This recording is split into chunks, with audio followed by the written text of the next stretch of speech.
जब दुनिया में एक शक्तिशाली राजा, एक कुशल प्रशासक और एक महान योद्धा की बात की जाती है, तब सबसे प्रमुख नामों में से जिस नाम को हमेशा याद किया जाता है, अलेक्जेंडर द ग्रेट यानी कि सिकंदर का।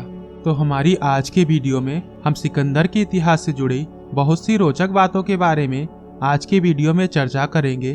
तो पूरी जानकारी के लिए वीडियो के आखिरी तक हमारे साथ बने रहें। और अगर आपने अभी तक हमारे चैनल को सब्सक्राइब नहीं किया तो चैनल को सब्सक्राइब करके बेल आइकॉन दबाना ना भूलें, क्योंकि मैं हमेशा ही आपके लिए ऐसे ही ऐतिहासिक और रोचक वीडियो लेकर आता रहता हूँ। सिकंदर का जन्म 20 जुलाई 356 ईसा पूर्व में पेला नामक स्थान पर हुआ था, जो कि प्राचीन नेपोलियन की राजधानी थी। सिकंदर के पिता का नाम अलेक्जेंडर फिलिप द्वितीय था, जो कि मैक्सिडोनिया और ओलंपिया के राजा थे। सिकंदर ने अपने जीवन काल में 3 शादियां की, जिनमें उनके पत्नियों के नाम रुक्साना, बैक्ट्रिया और स्ट्रेटपेरा द्वितीय था। और सिकंदर की 2 संतानें थी, जिनके नाम अलेक्जेंडर चतुर्थ मैकाडोन और हरकुलिस ऑफ मैकाडोन थे।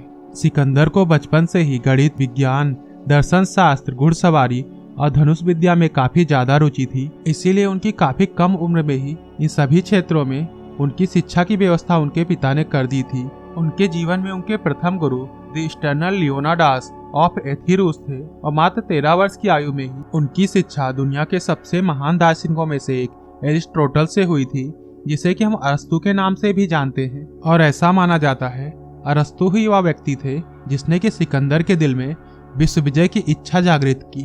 सिकंदर के जीवन से जुड़ी हुई एक काफी ज्यादा रोचक घटना यह भी है कि दुनिया की सबसे रहस्यमयी और जालसाज महिला क्लियोपेट्रा थी। और क्लियोपेट्रा से उनके पिता की शादी के बाद उन्हें अपनी गद्दी को लेकर संकट साफ तौर पर दिखाई देने लगा था, क्योंकि सिकंदर की मां मकदूनियन नहीं थी।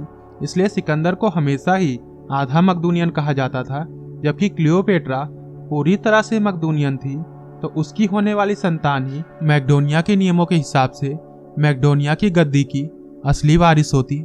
इसीलिए 336 ईस्वी पूर्व में गर्मियों में सिकंदर की बहन की शादी समारोह में राजा फिलिप द्वितीय की हत्या उनके ही अंगरक्षक पासनीस के द्वारा कर दी जाती है।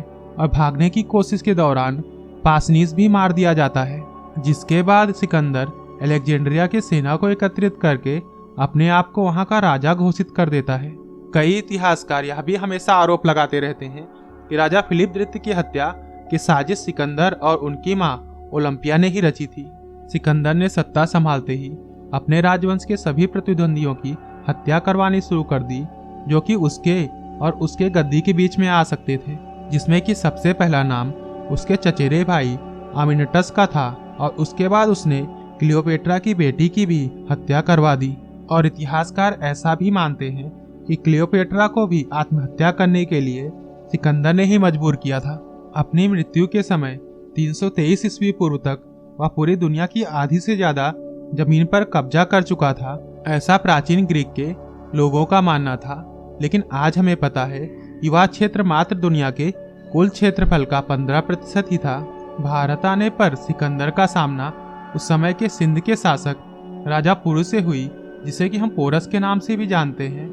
लेकिन इन दोनों के बीच हुए युद्ध को लेकर काफी ज्यादा इतिहासकारों के बीच काफी ज्यादा मतभेद है। कुछ का कहना है कि इस युद्ध में सिकंदर की विजय हुई, तो कुछ का कहना है कि इस युद्ध में पोरस ने सिकंदर को हरा दिया था। लेकिन पोरस और सिकंदर के बीच हुए इस युद्ध के बाद सिकंदर ने भारत विजय का अपना अभियान छोड़कर वापस लौट गया था। जबकि कुछ इतिहासकारों का ऐसा भी मानना है कि पोरस को हराने के बाद सिकंदर ने मगध पर आक्रमण किया था, लेकिन मगध की विशाल सेना के सामने परास्त होने के बाद सिकंदर को वापस लौट जाना पड़ा था।